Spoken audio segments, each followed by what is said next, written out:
that are pretty acceptable and reliable, but we still have to wrestle with this, it depends. And we do because there's this other set of phenomena about the way learners make things.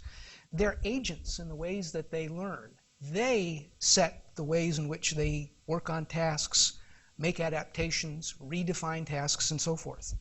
And so my colleague John Nesbitt and I, in another chapter in this annual review of psychology, wrote that the psychology of academic achievement really has to find ways to grapple with both of these features, a science that's got regular, reliable laws, and the individuality of the people who are working as learners and teachers and authors and so forth in education. But we've been hampered, and I'm going to suggest even misled, by the classical paradigm of experimentation, and particularly the statistical approach we've used in that paradigm. And I'm going to try to unravel that today.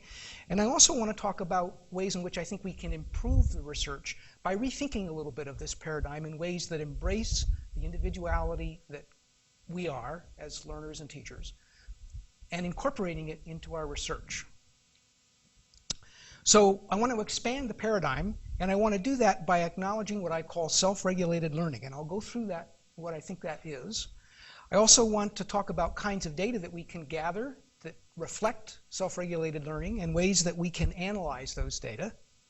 And then I want to try suggesting ways in which we can augment the paradigm for educational research, massively expanding the database, integrating learners into the loop of research, scaffolding knowledge and schemas for learners, and motivating everyday academic work.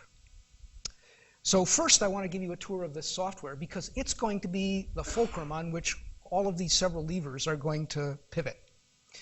So first, it's a web application. This means it's software that runs on a server, but you see it running in a web browser. Firefox is the